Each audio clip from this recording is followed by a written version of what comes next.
Hello again, Planeswalkers. This is Eric from Bane Alley Magic bringing you another deck tech video. Today I'm doing a special request for my friend Nelson, who wants to build a Golos deck. So, Golos, Tireless Pilgrim, is 5 generic mana for a 3/5 legendary artifact. When Golos, Tireless Pilgrim enters the battlefield, you may search your library for a land card, put that card onto the battlefield tapped, then shuffle your library. And for 2 and 1 of each color, you exile the top 3 cards of your library. You may play them this turn without paying their mana costs. So Golos is sort of like a super version of Solemn Simulacrum. Just gets you that land, any land you want in this case, directly on the battlefield, and it gives you card advantage if you can pay the mana. You know, you just get to cast up to 3 spells for free. So fabulous value. What's really interesting about this build is Nelson wants to build a 5-color Eldrazi deck. So Golos is a great commander choice for this deck because he can tutor for whatever lands we need to fix our colors, as well as the Tron lands, so we can cast our huge titans. That being said, Nelson, just realized this is nothing like your Oloro deck, okay? Nelson also plays Oloro, which is very consistent and has a very specific life game theme, and he just wins the game out of nowhere a lot of the time. So this deck is more aggro, just a very different strategy. Although it does run some pretty busted cards, I tried to keep it as budget as I could while still making it a decent Eldrazi deck. It also has 1 infinite combo because I knew Nelson wouldn't want it any other way. However, the main theme of this deck is to go aggro.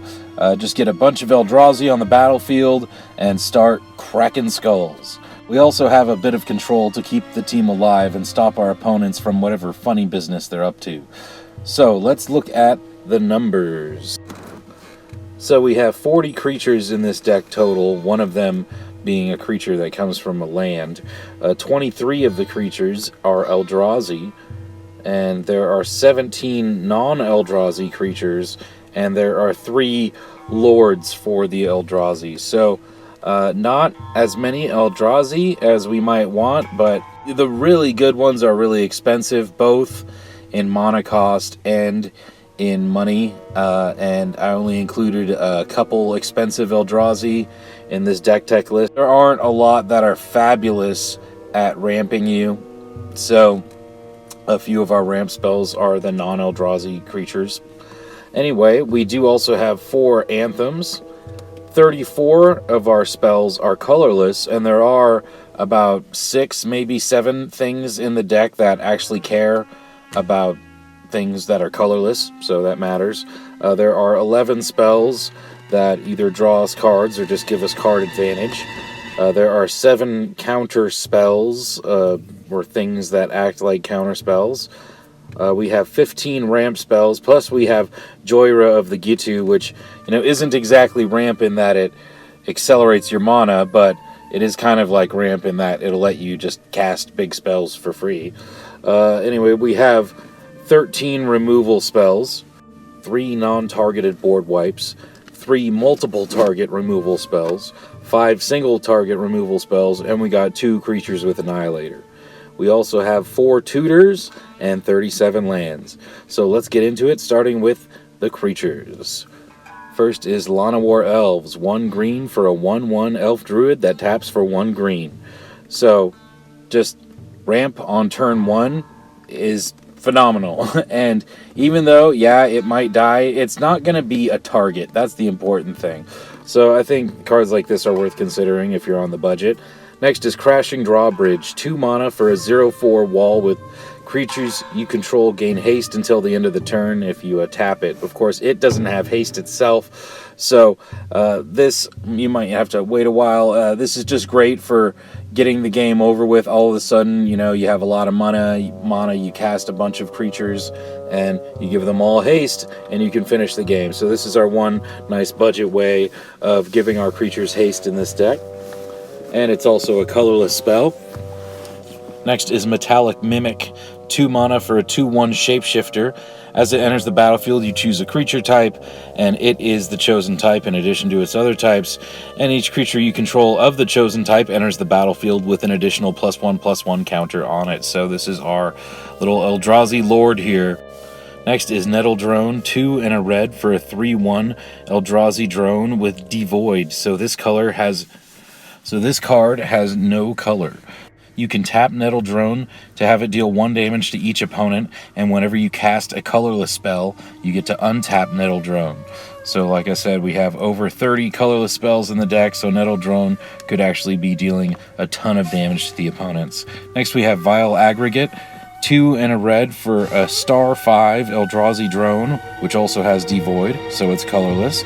Vile Aggregate's power is equal to the number of colorless creatures you control, and it also has Trample and Ingest, which means whenever this creature deals combat damage to a player, that player exiles the top card of his or her library. So Ingest is a cool little mechanic because it's like you're sort of milling them. Sometimes you get really good cards. I mean, sometimes it's the exact card that they needed that you end up ingesting, and so it is a pretty relevant mechanic. Next we have Joyra of the Gitu, 1 a blue and a red for a 2/2 human wizard. It says you can pay 2 and remove a non-land card in your hand from the game. Put 4 time counters on the removed card. If it doesn't have suspend, it gains suspend. So at the beginning of your upkeep, you remove a time counter from that card. When the last is removed, play it without paying its mana cost. If it's a creature, the creature ends up getting haste. So this is a very common commander for Eldrazi, just being able to pay 2 and essentially cast the Eldrazi in 4 turns is such fabulous value. You just got to survive 4 turns, and of course if you combine this with extra turn spells, it gets even more ridiculous. Next we have Voidcrafter, 1 a green and a blue for a 2/4 Eldrazi Drone with Devoid and Flash. When Voidcrafter enters the battlefield, another target creature you control gains hexproof until the end of the turn. So this is sort of like a counter spell. A lot of the time, if you're not doing anything else, you're just going to end up casting it without getting any value out of the enter the battlefield effect. But it is definitely worth it if you have other stuff going on, and if you're able to hold it in your hand to just protect your creature. You know, as soon as you got a big Titan on the battlefield, you want to save this to protect that Titan from any sort of removal. Next we have Dryad of Elysian Grove. So that's the new 2/4 Nim. It says you may play an additional land on each of your turns, and lands you control are every basic land type in addition to their other types. So kind of a expensive card, and it's not an Eldrazi, but this being a 5-color deck, it's really necessary.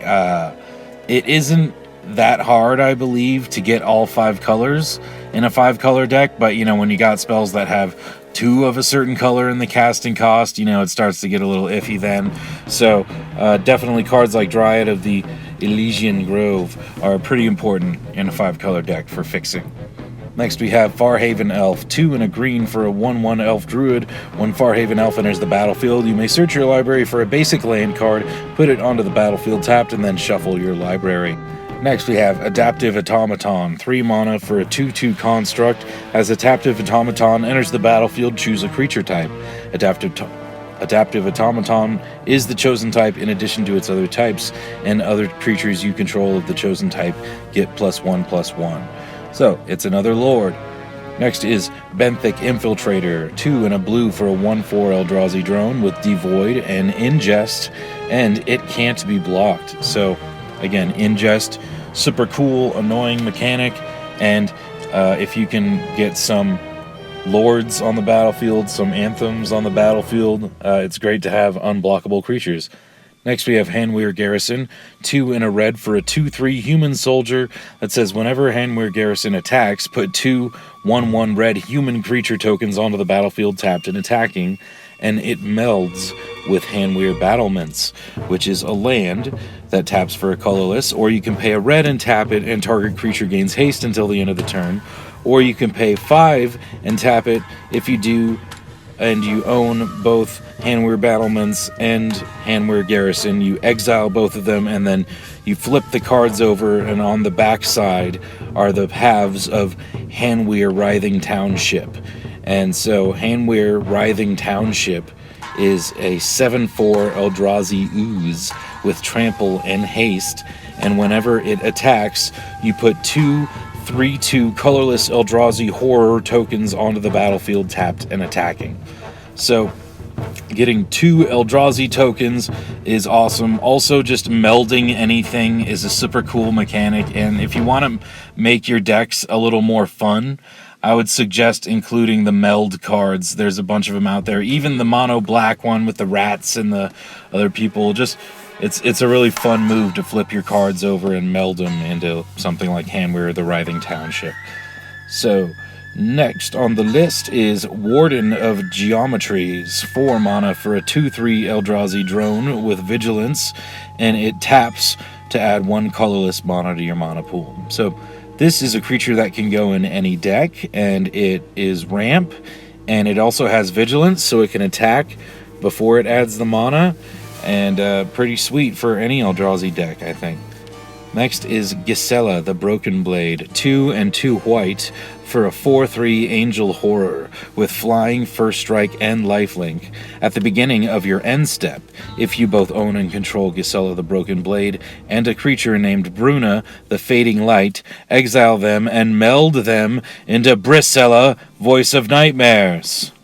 Whoa, which is a 9/10 Eldrazi Angel with Flying, First Strike, and Vigilance, and Lifelink. And it says your opponents can't cast spells with converted mana cost 3 or less. So, yeah, this is definitely great at annoying your opponents, making it so they can't cast certain spells. It is a little hard to get off, but we do have 4 tutors in the deck, so not impossible.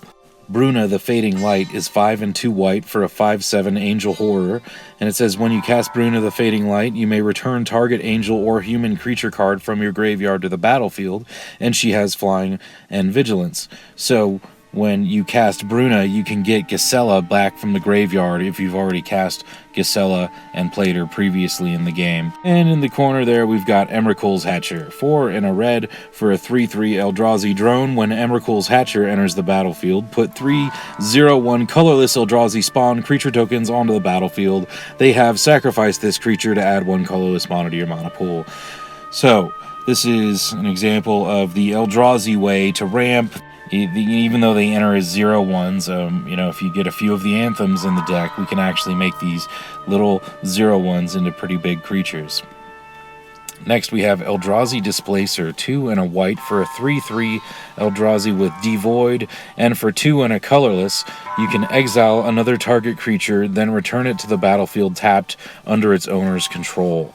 So this can flicker, as they say, our own creatures, so we can get enter the battlefield effects over again. It can also protect our creatures.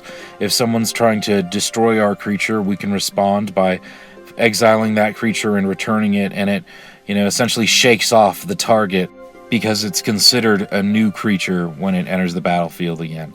It's also great for forcing our opponent's creatures to become summoning sick over again so they can't attack, or getting rid of creature tokens completely. Next, we have Ruination Guide, 2 and a blue for a 3/2 Eldrazi drone with Devoid and Ingest, and says other colorless creatures you control get +1/+0. And yeah, a lot of our creatures are colorless, so this is a little mini lord, sort of half a lord, because it doesn't do the toughness, unfortunately. Next, we have Temur Sabertooth, 2 and 2 green for a 4/3 cat. For 1 and a green, you may return another creature you control to its owner's hand. If you do, Temur Sabertooth gains indestructible until the end of the turn. So this is great for protecting our creatures, and kind of similar to Eldrazi Displacer, just getting their enter the battlefield effects again, and Temur Sabertooth protects itself also, which is pretty great. Next, we have Solemn Simulacrum for 4 mana. It's a 2/2 Golem. When Solemn Simulacrum enters the battlefield, you may search your library for a basic land card, put that card onto the battlefield tapped, and then shuffle your library. And when it dies, you get to draw a card. So it's just a great ramp in a 5-color deck because it'll search for whatever color mana we need. Next we have Mystic Snake, 1 a green and 2 blue for a 2/2 snake with flash, and as it enters the battlefield, counter target spell. So it is a counter spell on a 2/2 creature. Pretty sweet. So next is Dust Stalker, 2 a black and a red for a 5/3 Eldrazi with Devoid and Haste, and it says at the beginning of each end step, if you control no other colorless creatures, return Dust Stalker to its owner's hand. So it is a nice beater, big body that can, get in for damage immediately with haste. Unfortunately, you might have to return it to your hand, but at least you can cast it again and get it over and over again, and it can attack right away every time. So pretty good beater. Next we have Glen Elendra Archmage, 3 and a blue for a 2/2 fairy wizard with flying, and it says you can pay a blue and sacrifice it to counter target non-creature spell. And it has persist, so when it dies, if it had no -1/-1 counters on it, you return it to the battlefield under its owner's control with a -1/-1 counter on it. So essentially, you're able to use her twice to counter 2 non-creature spells for just 1 blue mana, and that's a pretty sweet deal. Next we have Sifter of Skulls, 3 and a black for a 4/3 Eldrazi with Devoid. Whenever another non-token creature you control dies, you can make a 1/1 colorless Eldrazi Scion creature token, which you can sacrifice to add 1 colorless mana to your mana pool. By the way, the diamond symbol means colorless, so like with Eldrazi Displacer, for example, you have to use a colorless source of mana in order to activate Eldrazi Displacer. So when it's on an activation cost or the cost of a creature itself, if it's a diamond, you have to use a colorless source to make that diamond mana. Next we have Tatyova, Benthic Druid, 3 a green and a blue for a 3/3 Merfolk Druid. Whenever a land enters the battlefield under your control, you gain 1 life and draw a card. So this is sort of the other way you can go with Golos, is make it into a landfall deck, a land matters deck, and that still matters in this deck because we have lots of lands that care about Eldrazi, that make a lot of mana, which Eldrazi care about. But the other way you can go with Golos is just making a bunch of lands that do a bunch of crazy thing. You have a land for every situation, and Golos can always search for them, and then you turn all your lands into creatures or something. So that's the other way that you can go with it, and I think, of course, one of the best things you can do with a landfall trigger is draw cards, and in this case also gain life, so I like Tatyova. Next we have Brood Monitor, 4 and 2 green for a 3/3 Eldrazi drone with Devoid. When Brood Monitor enters the battlefield, put 3 1/1 colorless Eldrazi Scion tokens onto the battlefield. They have sacrificed this creature to add 1 colorless mana to your mana pool. So that's the same as 1 diamond mana to your mana pool. So yeah, it is not fabulous as far as ramp goes, but it is good in as far as it gives you 4 Eldrazi bodies on the battlefield for 1 card, and that's a great deal. So we got a little bit of tokens going on here, and like I said, if we can get some Anthems and some Lords going on too, then those little tokens can become nice beaters. Next is Sire of Stagnation, 4 a blue and a black for a 5/7 Eldrazi with Devoid. It says whenever a land enters the battlefield under an opponent's control, that player exiles the top 2 cards of his or her library, and you draw 2 cards. So this is a really awesome card, probably going to have a big target on it right from the beginning, so we do have a few ways of protecting it in the deck. If this can live a couple turns around the table, it's going to draw you a lot of cards and exile some really important cards from the top of your opponent's deck. And also, it's a 5/7. Great deal. Next we have Oblivion Sower, 6 mana for a 5/8 Eldrazi. When you cast Oblivion Sower, target opponent exiles the top 4 cards of his or her library. Then you may put any number of land cards that player owns from exile onto the battlefield under your control. So this is ramp right here. It's also exiling important cards from our opponent's decks, and it's a 5/8 Eldrazi. Pretty sweet. Next is World Breaker, 6 and a green for a 5/7 Eldrazi with Devoid. When you cast World Breaker, exile target artifact, enchantment, or land, and it has reach, and it has you can pay 2 and a colorless to sacrifice a land and return World Breaker from your graveyard to your hand. So this is very similar to Acidic Slime. It's kind of better also because it exiles the target and it happens on cast. World Breaker also has reach, which is important, and also you get to get it back from the graveyard over and over again. So really great Eldrazi creature. Definitely should go in any Eldrazi deck if they have the ability to run green. Next we have Rune-Scarred Demon, 5 and 2 black for a 6/6 demon with flying. When Rune-Scarred Demon enters the battlefield, search your library for a card, put it into your hand, and then shuffle your library. So this is our first tutor. So yeah, I think this is just a great budget choice as far as budget tutors go, because it does even out the high mana cost by giving you a 6/6 flyer. Next we have Gisela, Blade of Gold Knight, 4 a red and 2 white for a 5/5 angel with flying and first strike. If a source would deal damage to an opponent or a permanent an opponent controls, that source deals double that damage to that player or permanent instead. If a source would deal damage to you or a permanent you control, prevent half that damage, rounded up. The amount of damage that you're taking is not halved, rounded up. The amount of damage which is prevented is halved, rounded up. So let's say something dealt you 5 damage. Gisela is going to prevent 2.5, rounded up is 3. So she's going to prevent 3 of that damage, and then you're just going to take 2. A lot of people get it wrong. They take it the other way. They say, oh, the amount of damage that's dealt to you is halved, rounded up. So you're taking 3 damage. No, the amount of damage which is being prevented is halved, rounded up. And so for that reason, all instances of 1 damage are completely nullified with Gisela.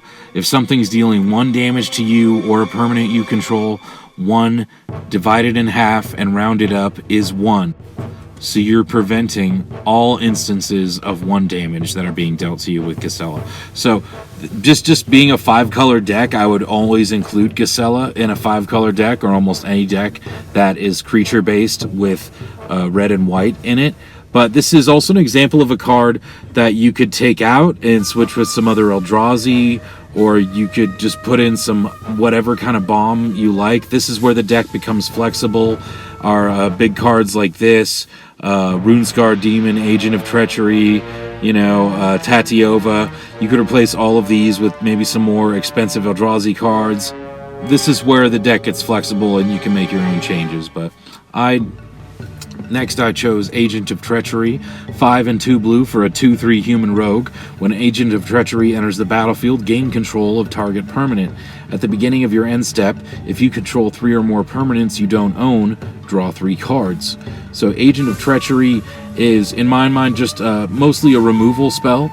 It is an expensive removal spell, but to me, taking control of the thing that's annoying you is often the best thing you could do, even more than exiling it or destroying it. Just gaining control of it for yourself is going to possibly just turn the game in your favor. So I like cards like this, and it comes on a 2/3 body. So Agent of Treachery, not a bad card. Also not a very expensive card right now if you want to get a few. Next we have our Titans, of which there are 5 Eldrazi and 1 dinosaur. So the first is Zakama, Primal Calamity, 6 and Jund, so 6 a red, a green, and a white for a 9/9 Elder Dinosaur with Vigilance, Reach, and Trample. When Zakama, Primal Calamity enters the battlefield, if you cast it, untap all lands you control. And he has 3 abilities, 1 for each head. For 2 and a red, the first head deals 3 damage to target creature.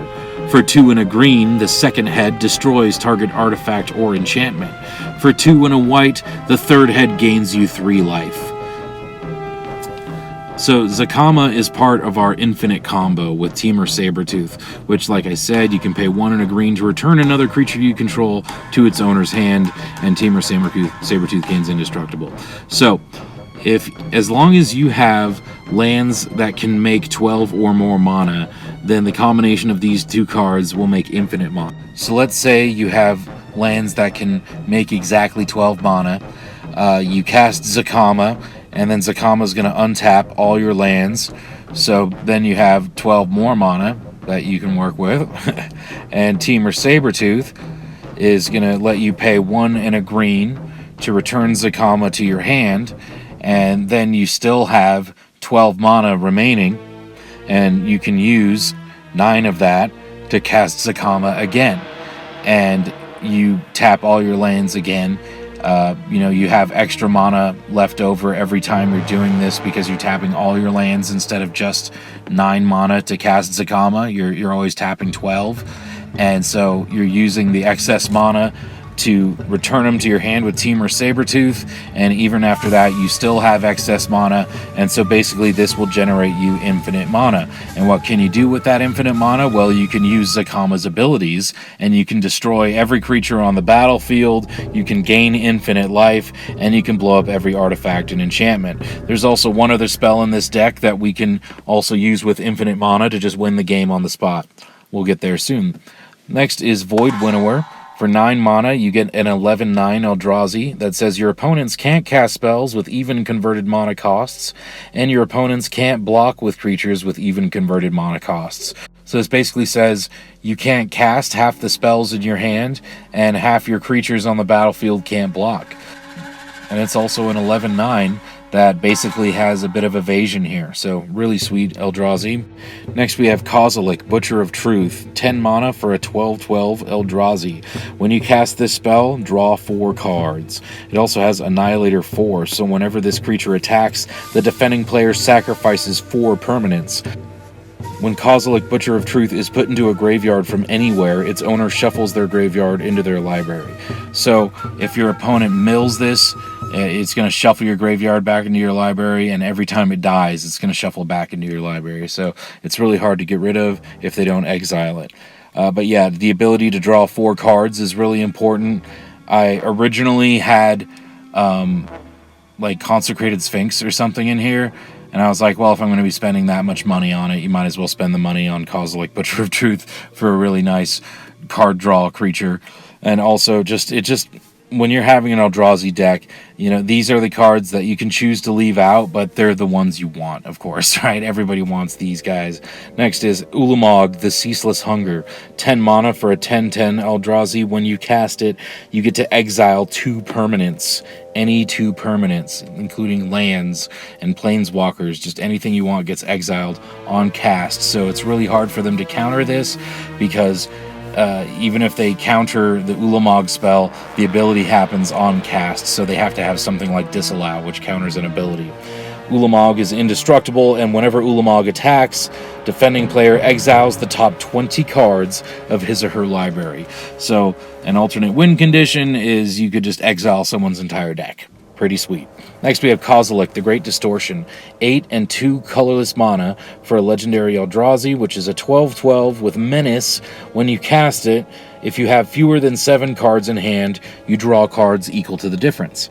And you can discard a card with converted mana cost X to counter target spell with converted mana cost X. So this is a really unique ability, just the ability to turn every single card in your hand into a counter spell. Even your lands are something you can discard to counter a spell with converted mana cost 0. So really great for protecting your creatures and protecting your strategy, and also a 12/12 with Menace. Never a bad deal. Next we have It That Betrays. For 12 mana, you get an 11/11 with Annihilator 2. Whenever this creature attacks, defending player sacrifices 2 permanents. And whenever an opponent sacrifices a non-token permanent, put that card onto the battlefield under your control. So this will stop your opponents from sacrificing their fetch lands. It'll stop them from using their graveyard in some sort of sacrifice combo. And also, whenever Annihilator happens, you get those permanents. Excellent card. Alright, moving on to the non-creature spells, we have some counter magic. 2 blue for counter spell, which counters target spell. Just pretty sweet. I would put it in any deck that has blue, even a 5-color deck. Next we have Arcane Denial, 1 and a blue for an instant counter target spell. Its controller may draw up to 2 cards at the beginning of the next turn's upkeep, and you may draw a card, or you draw a card at the beginning of the next turn's upkeep. The odds that they're going to draw something that's as good as what you're countering are really small.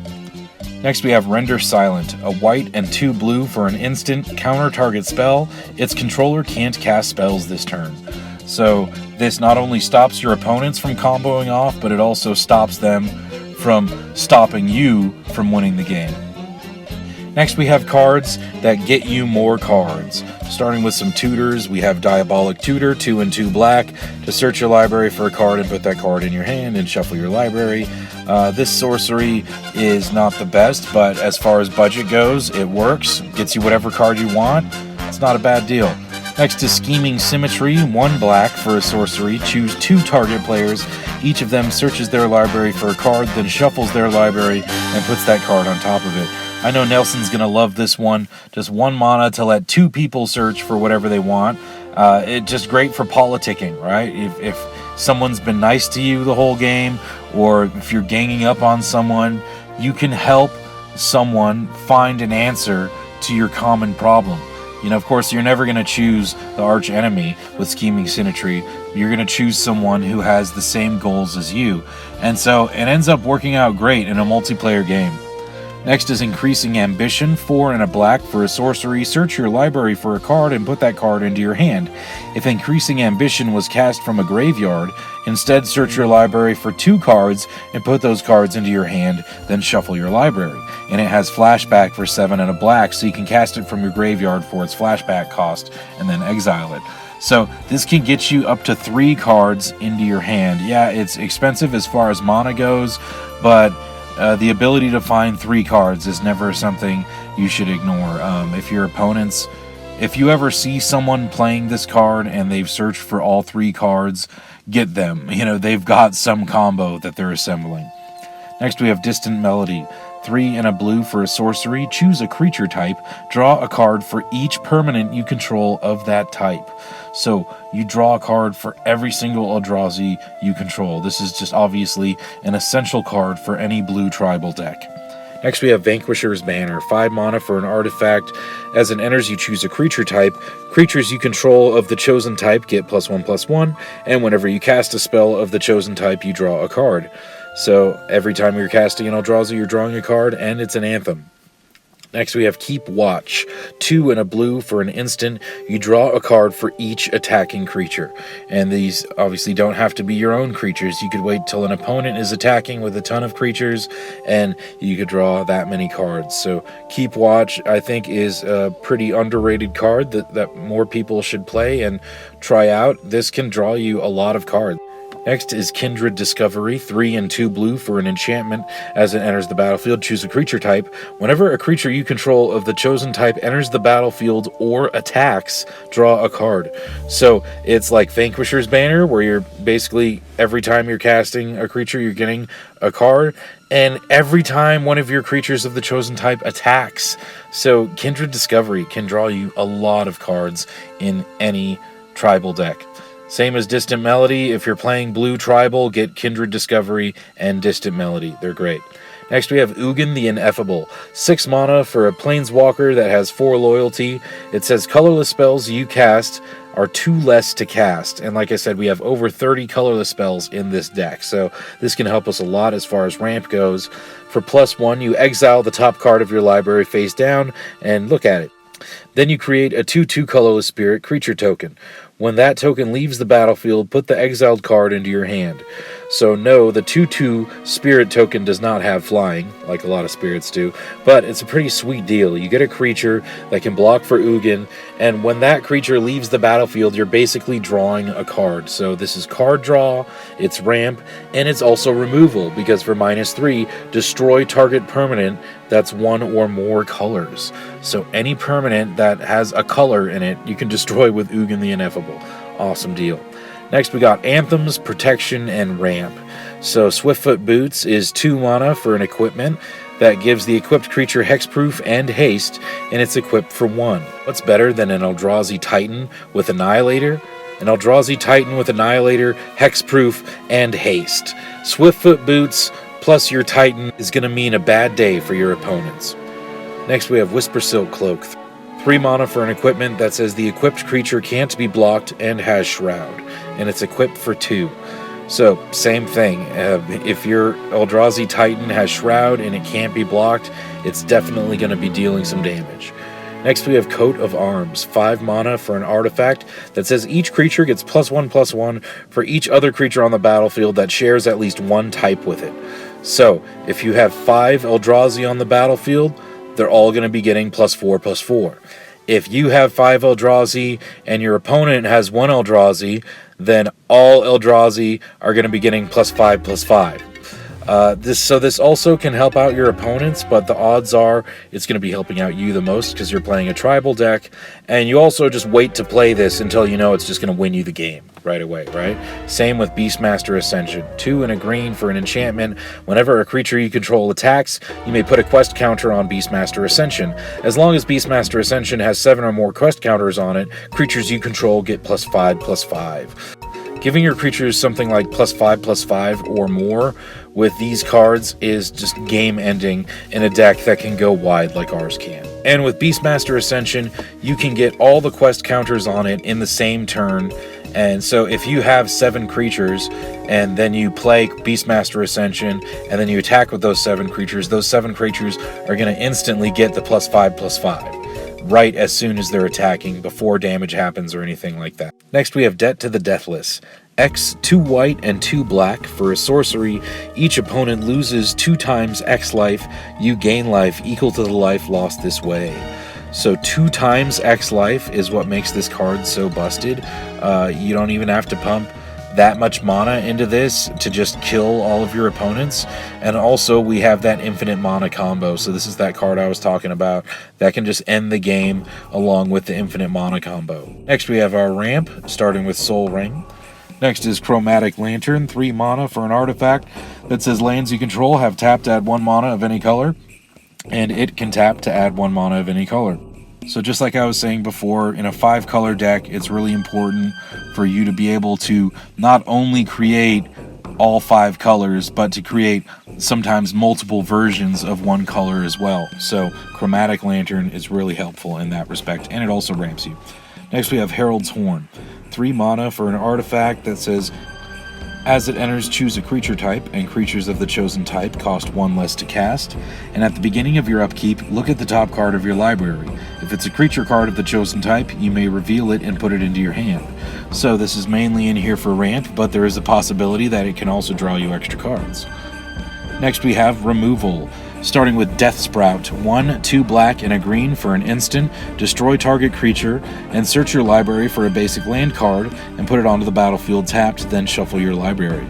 So this is removal and ramp in one. It's actually a pretty unique card. I'd say it's a underrated card that more people should play, just because you want your cards to be doing multiple things, so you can have more room in your deck for other things you want to do. So I think there's always going to be a target for Death Sprout. It doesn't have to be their most awesome creature. It can just be something small, and it's still worth it. It's still a 2-for-1. You get a land, and you get to kill one of their creatures for just one of your cards. Next is Decree of Pain, 6 and 2 black for a sorcery. Destroy all creatures. They can't be regenerated. Draw a card for each creature destroyed this way. And it has cycling for 5. So for 3 and 2 black, you can discard this card and draw a card. And when you cycle Decree of Pain, all creatures get -2/-2 until end of turn. So this is, again, multiple things in one card. It's removal and card draw in one, which is pretty sweet. Makes it worth it even for 8 mana. Next is All is Dust. For 7 mana, each player sacrifices all colored permanents they control. So all of your devoid creatures will survive All is Dust. It is just the ultimate Eldrazi board wipe. It could also go in any deck. Kind of expensive to go in any deck, but it is worth it if you can afford it. All is Dust. Next is Kindred Dominance, 5 and 2 black for a sorcery. Choose a creature type, destroy all creatures that aren't of the chosen type. So great for any tribal deck, just a one-sided board wipe. Next we have Casualties of War, 2 black and 2 green for a sorcery. Choose one or more. Destroy target artifact, destroy target creature, destroy target enchantment, destroy target land, destroy target planeswalker. So this can destroy up to 5 permanents. It's going to give you exactly what you need, and unlike Decimate, you don't need all of those permanents to be on the battlefield for you to cast the spell. And that brings us to our lands, which is, again, a really important aspect of Golos. So Golos can tutor for any of these lands. We already mentioned Handweir Battlements, but we didn't mention Westvale Abbey, which is a land that turns into a creature, which is our last creature number 40. So Westvale Abbey taps for a colorless, or you can pay 5 and tap it and pay 1 life to put a 1/1 white and black human cleric creature token on the battlefield. Or you can pay 5 and tap it and sacrifice 5 creatures and transform Westvale Abbey and then untap it, and it becomes Ormendal Profane Prince, a 9/7 demon with flying, lifelink, indestructible, and haste. So this deck can make a lot of tokens, so I think it's not going to be hard for you to be able to sacrifice 5 creatures as soon as you play Westvale Abbey. And also Ormendal Profane Prince is just a game-ending beater. Very nice bomb. And it's just another way that we can gain life also, which is important in a deck that might draw a lot of hate like ours might. Next we have Core Haven, a legendary land that taps for a colorless, or you can pay 1 and a white and tap it to prevent all combat damage that would be dealt by target attacking creature this turn. So, nice little fog effect. Next we have Kessig Wolfrun, a land that taps for a colorless, or you can pay X, a red and a green and tap it, and target creature gets +X/+0 and gains trample until end of turn. Next is Sunhome, Fortress of the Legion. Taps for a colorless, or you can pay 2, a white and a red, and tap it. Target creature gains double strike until the end of the turn. Next is Slayer's Stronghold. Taps for a colorless, or you can pay a red and a white and tap it, and target creature gets +2/+0 and gains vigilance and haste until the end of the turn. So these last 3 lands just give you a wide variety of choices for what you need in certain situations. Maybe you need to give your huge creature trample so you can finish out the game. Maybe you need to give it double strike so it can finish out the game. Maybe you need to give it haste because you know your opponent has removal in their hand, so you need to make sure your creature can attack right away. So these are 3 great choices for Golos. Maybe your opponent has a nasty land that you need to get rid of. You know, they have some land that's giving them crazy value. Well, then you can search for Ghost Quarter, a land that taps for a colorless, or you can tap and sacrifice it to destroy target land, and its controller gets to search their library for a basic land card and put it onto the battlefield. So you get rid of their annoying land, and instead you give them a basic land. Next we have Reliquary Tower. It is a land that taps for colorless, and it says you have no maximum hand size. So maybe you're drawing a ton of cards and you just have too many cards, so many that you're starting to discard. At that point, maybe you want to search for Reliquary Tower. Next we have Homeward Path, a land that taps for a colorless, or you can tap it and each player gains control of all creatures he or she owns. So if your opponent is playing some sort of steel creature deck, you can use this to get your creatures back. Next we have Rogue's Passage, a land that again taps for a colorless, or you can pay 4 and tap it, and target creature can't be blocked this turn. So again, making your huge Eldrazi Titans unblockable is game ending. Next is Eldrazi Temple, which taps to add 1 colorless to your mana pool, or you can tap it for 2 colorless if you're going to spend that mana on an Eldrazi spell or an activated ability of a colorless Eldrazi. Next we have Eye of Ugin, a legendary land that says colorless spells you cast cost 2 less to cast. So instead of tapping for mana, this just makes all of your colorless spells 2 less to cast. So this land all by itself could net you a ton of mana over the course of 1 turn. I mean, if you cast 3 colorless spells, this just saved you 6 mana. So really great land for any colorless themed deck. And you can also pay 7 and tap it to search your library for a colorless creature card and put it into your hand, and then shuffle your library. And it doesn't even sacrifice itself, so you can just do this over and over again once a turn. Pretty awesome. Next we have Sanctum of Ugin, a land that taps for a colorless, and whenever you cast a colorless spell with converted mana cost 7 or greater, you may sacrifice Sanctum of Ugin. If you do, search your library for a colorless creature card, reveal it, and put it into your hand, and then shuffle your library. So this can search for any of your Devoid cards or one of your Eldrazi Titans.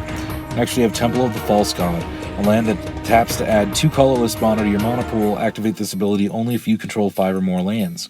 So lots of people think that this card is bad. Personally, in all my years of playing Commander, I have never had this card fail me.